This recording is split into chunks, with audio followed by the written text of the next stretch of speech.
The wild area is a little more than 1 month away, and if you want to get the most out of this event, you need to be doing these things now. Here's everything you should be doing and knowing to prep and be ready for the wild area 2025. The number one thing is going to be sorting your Pokemon storage. Going into any major large event, it's usually ideal to have up to 1,000 Pokemon storage for a 2-day event. Now, this is obviously going to depend on how fast you're catching and how hard you're going, but 1,000 storage is generally good. Now, obviously, I know some people don't even have 1,000 storage in Pokemon Go, so the general rule I'll send out there is to have as much Pokemon storage as you can, because transferring Pokemon during a major event is just going to slow you down and lead you to less shiny checking and catching. So how do we clear our storage to make the most amount of storage possible you could have? Big culprit is going to be shiny community day Pokemon. You play community days, you might end up with a bunch of extra community day shinies. How do we get rid of them? Well, the number one thing is going to be, of course, to go ahead and trade them away to a friend. It's always great to go ahead and trade extra shinies you might have that you're never going to use, evolve, or whatever with a friend, because there's a random chance that Pokemon could be traded, could end up leading to a shundo since IVs change when you trade. Since we get 2 special trades on Sunday, every week you can trade about 8 Pokemon,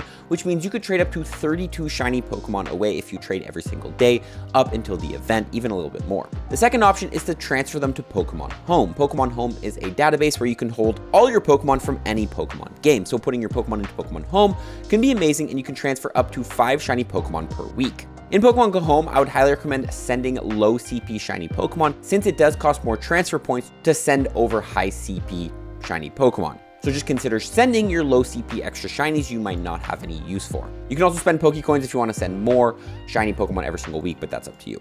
You can also send Pokemon to Let's Go Eevee, your Generation 1 shiny Pokemon. You can send as many for completely free to the Let's Go Eevee games if you have them.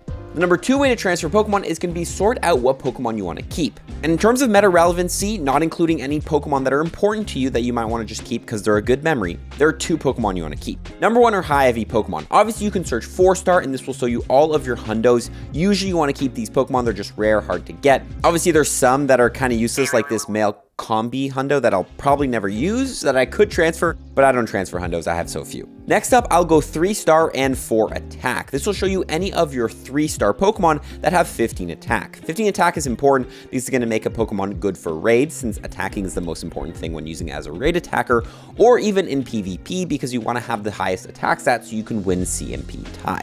Now, those are the IV sets you want to sort out for the Master League and for raids, but for PvP, you'll want to search 0 to 1 attack and 3 to 4 HP and 3 to 4 defense. This is going to show you all your PvP IV potential Pokemon: low attack, high defense, high stamina. If you want to know why these IV sets are the best for PvP, I have a full video up here you can go ahead and watch. You'll then go ahead and relate all of these IV sets using an app like PokeGenie or Go IV app, or even a website like PvPoke to find out what the best IV sets are for each of these Pokemon. You could also relate it to what Pokemon are currently meta in PvP by going on PvPoke and checking out their rankings. If you want a full video on breakdown how I clear my storage more in depth, highly recommend you watch this video or link below. Finally, to decide what Pokemon you want to go ahead and keep, what do you transfer? Well, leading up to the Go Wild era, you're definitely want to go ahead and transfer all your Pokemon by putting them into a transfer tag and transfer them during 2 times transfer candy. The Halloween event is coming soon, which does include the bonus of 2 times transfer candy unlocked during the Go Pass Halloween 2025. And if you do buy the deluxe ticket, you do get 3 times transfer candy. This also comes with higher chance of getting a Candy XL when transferring Pokemon. So hold on to your Pokemon and optimize transferring them away by transferring them during the Halloween event, once you've unlocked the bonus, of course. If you end up missing that though, we usually do have a spotlight hour with 2 times transfer candy. The one for October has passed, but potentially in November we will have one, hopefully maybe before the wild area, and you can transfer them then. Okay, so you've stored your Pokemon storage, you have as much storage as you can. Make sure you do this leading up to the event, and doing it a little bit every single day can be amazing, so it's not a huge task to do right before the wild area. So the second thing we have to do is going to be sort our item bags and prep our items. When it comes to big events, you want to stockpile Pokeballs, because if you don't have Pokeballs, you can't catch Pokemon and you can't even play the event. So the key to storing out your item bag is going to be to go ahead and delete as many items as you can and fill that space with as many Pokeballs as you can. Pokeballs are great because they can be used for auto catchers. Great balls are going to be good as well, but the best ball to obviously have is going to be the Ultra Ball. The Ultra Ball is going to have the highest catch rate and make it the easiest to catch Pokemon, specifically those mighty Pokemon, which if you're out of Safari Balls during the wild area event, will be what you'll be using.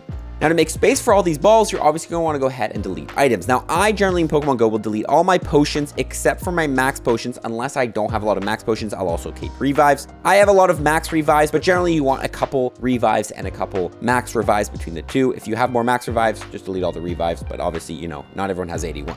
Now, obviously, I have a huge amount of Pokeballs. As you can see, I'm pretty stockpiled right now. 5,000 Pokeballs. I'm good for the wild area. As far as berries, I usually delete everything except for pineapple berries, silver pineapple berries, and the golden raspberries. The pineapples are amazing to get more candy for rare spawns, and the golden raspberries make it easier to catch certain Pokemon, like the mighty Pokemon. You want a lot of these going into the event. Gifts, all this stuff doesn't take storage. You obviously want to keep as many premium items as you can, like instances, star pieces, and lucky eggs. Rare candy, you'll definitely want to dump into Pokemon. If you're ever curious where to put your rare candy into, I'd always recommend Palkia or Dialga, because those will give you access to their adventure effects. Same with Kyurem, which has a great adventure effect as well. I have a bunch of rare candy XL, which I need to decide what mythical I'm going to put into. Let me know in the comments which one I should. But as far as rare candy goes, definitely dump it into those Pokemon. Raid passes, obviously don't delete. Lure modules, don't delete. TMs, depending if you PvP or not, you'll probably have a lot of these or none of these, but you can obviously just keep a good amount that works for you. And premium items, I usually keep 5 of each, except for Sinnoh Stone and Unova Stone. So you delete all these things. How do you actually stockpile Pokeballs to be ready? And the number one way is to spin Pokestops. Spinning Pokestops up until the event is going to be your best way to stockpile Pokeballs, so you're set for the wild area. This can even be done easier with an auto catcher, which will automatically spin Pokestops for you while you're out and about doing your errands or whatever, even if your phone screen is technically off. Second option, if you're a more rural player, is going to be to open gifts. You can open up to 30 gifts per day, 40 if you have the normal Go Pass tier unlocked, and with the deluxe Go Pass, you can open 50 gifts a day. Let's say on average, you get like 1 Pokeball per gift, and you're opening 40 gifts a day with the free Go Pass. Leading up to the event, you're looking at about 1,000 Pokeballs collected from just opening gifts if you don't catch any Pokemon. Even if you're in a rural area, you can definitely stockpile a lot of Pokeballs. You just have to hold off on playing as much and using those Pokeballs, and those Pokeballs will definitely get you a lot further during a shiny boosted event like the wild area. Golden lures and having a golden lure module party can also be a great quick last minute way to grind Pokeballs. If you go ahead and send 5 postcards on 5 different days to Pokemon Scarlet or Violet, if you have the game, you can go ahead and each day get a coin bag which spawns Gimmighoul, but on the 5th day, you'll get a golden lure. You cannot stack more than 1 golden lures, but they will get you a lot more Pokeballs and usually a lot more rare Pokeballs like Ultra Balls when you spin them. So if you plan with your community a golden lure module party where everybody brings 1 golden lure, you guys all drop it at the same time, and for 30 minutes, you guys can go around and spin as many golden lures as you can. Not only will that get you Gimmighoul coins, but it will fill your item bag really quickly. Overall, the easiest thing that you should be prepping right now is going to be getting your Pokeballs set and clearing your storage. But there's other things you can do, like leveling up your Mega Pokemon. Megas are so useful to have because when you have a Mega evolved, any Pokemon you catch that has the same type as the Mega, you'll get more candy, XP, and XL candy. And during the Global Wild Area event, there is a bunch of Pokemon you want to grind more candies for. So you want to level up your Megas to the highest max level so you get the most out of these bonuses.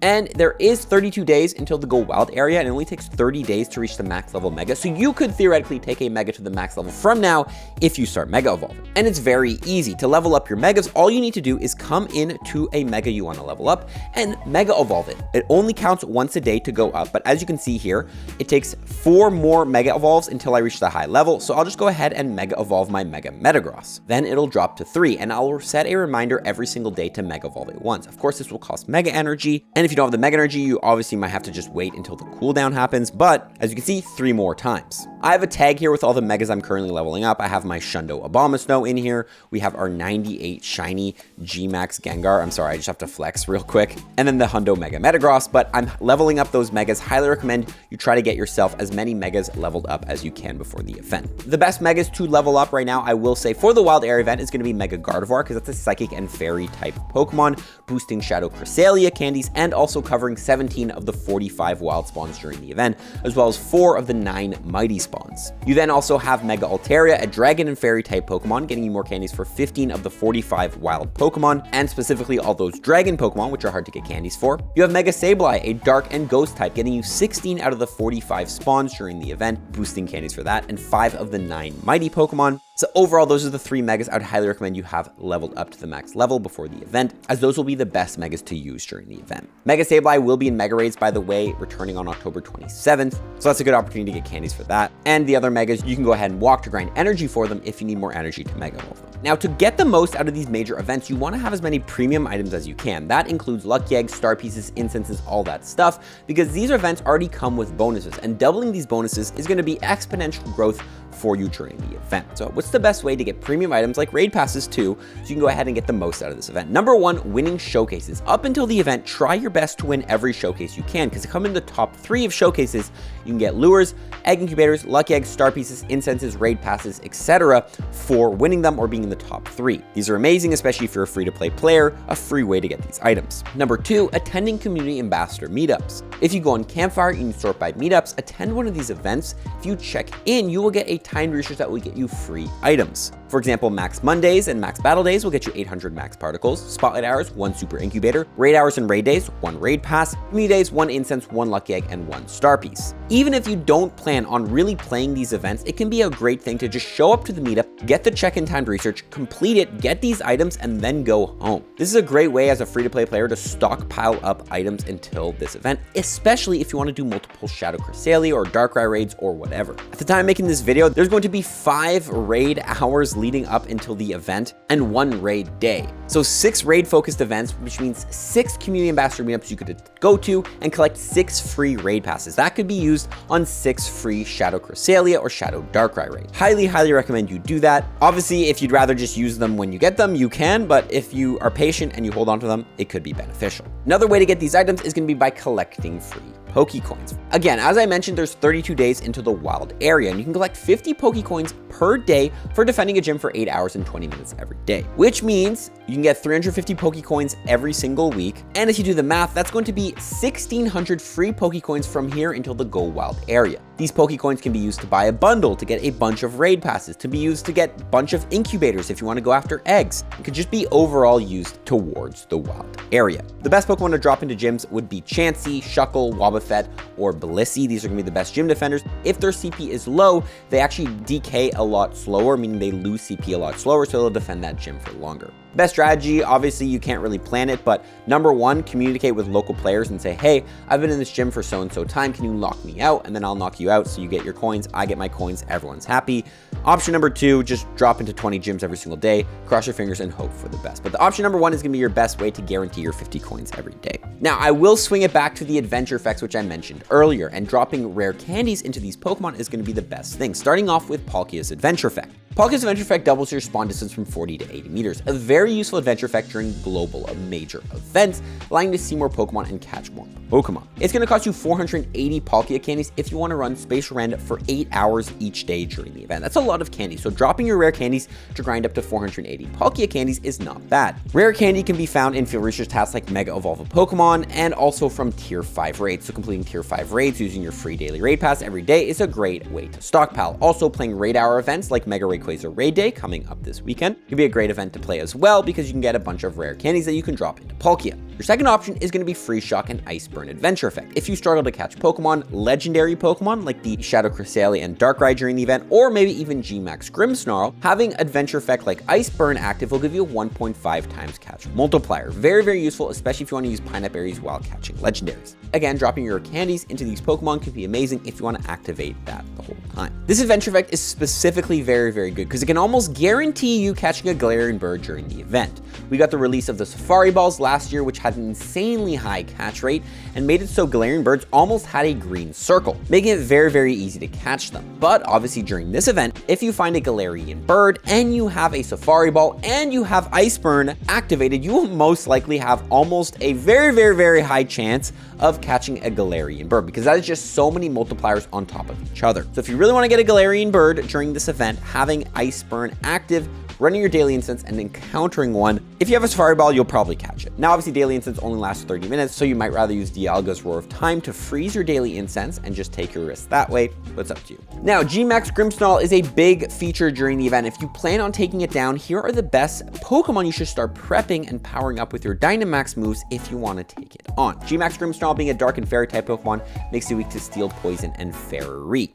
So in preparation, I'd highly recommend you unlock your max moves to the highest level on the following Pokemon. Starting with Crown Swordzation, the #1 attacker with Behemoth Blade, Dynamax Metagross with Max Steel Spike, Dynamax Excadrill with Max Steel Spike, Crown Shield Zamazenta with Behemoth Bash, and GMAX Garbodor with GMAX Malador, which is coming out later this month. As far as your best tank / healer Pokemon versus GMAX Grimmsnarl Pokemon you should go ahead and unlock Max Guard and Max Spirit on and upgrade it is going to be D-Max Blissey with Pound, Crown Sword Zacian with Metal Claw, Crown Sword Zamazenta with Metal Claw, GMAX Snorlax with Lick, and D-Max Corviknight with Sand Attack. So overall, if you have Crown Sword Zamazentas and Zacians from GoFest, you're pretty set for this boss. So any extra max particles you might get, since you do collect up to 800 every single day, highly recommend, if you're not going to use them on max battles each day, put them into your max moves and power those up.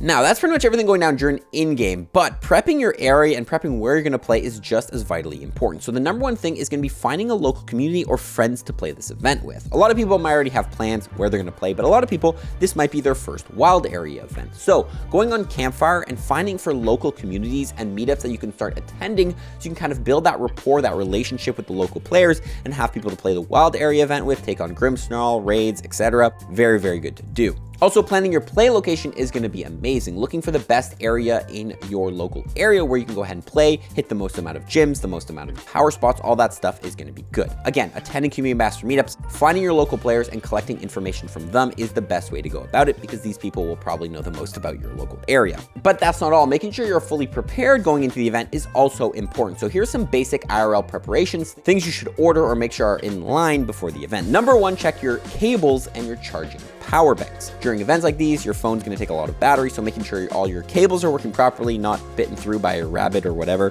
and your charging banks are working is going to be very, very important. Link below if you want to see the power bank that I use. Also, prep light. Have a backpack, but don't fill it with too much stuff is going to be important. You're going to be walking around for 8 hours, and I've done plenty of GoFest where I fill a backpack with everything I could possibly need, but it's actually a lot better to just be a little bit light and have different spots you could stop for water, for snacks, etc., as this will hurt your back a lot less by the end of the day, and your legs. I like a cross bag that just goes across my chest, holding the essentials like power banks, cables, maybe some lip balm, maybe a water bottle, and maybe my keys, but that's it.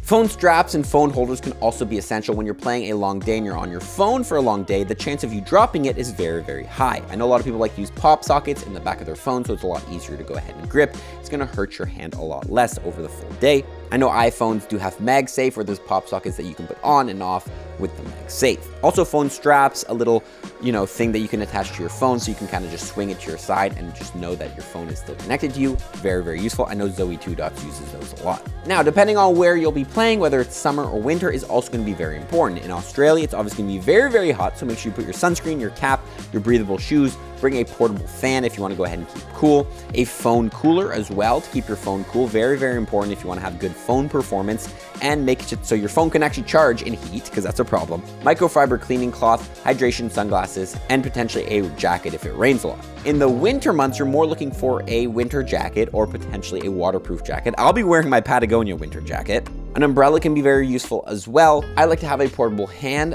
warmer as well. Very, very useful to keep your hands warmer if you're playing outside. You can get some nice rechargeable ones on Amazon. Hydration, waterproof shoes, or potentially even boots, and touchscreen gloves as well. A hat, a mitt, all that stuff. Stay warm, be ready, because if you're not comfortable while playing, you can't even take advantage of any of the tips I shared earlier and catch all the shinies you want. The last thing I'll say is get your expectations correct. Going into events like global events, it is fun to have expectations where, oh, I want to catch this. At the end of the day, Pokemon Go is all about having fun. So it's now a good idea to decide how are you going to have the most amount of fun during the Wild Area 2025. What can you do? How can you structure out your day to have the most amount of fun? Are you going to play for half a day and then go get lunch with your friends and do a couple raids while sitting? Are you going to be at home enjoying some relaxing time while just remote raiding? Or do you plan on going out and grinding with the community all day? What is fun to you? And make sure you plan on doing that, because there's no point in playing this game if you're not going to be enjoying it and if it's just going to be stressful. So I can't stress that enough. The game's about fun. So make sure that you plan and are prepared to make it as fun as it could be for you. Watch the other video on the screen if you enjoyed this one, guys. Let me know any other tips other people should know to prep for the wild area. Follow for tips. Peace.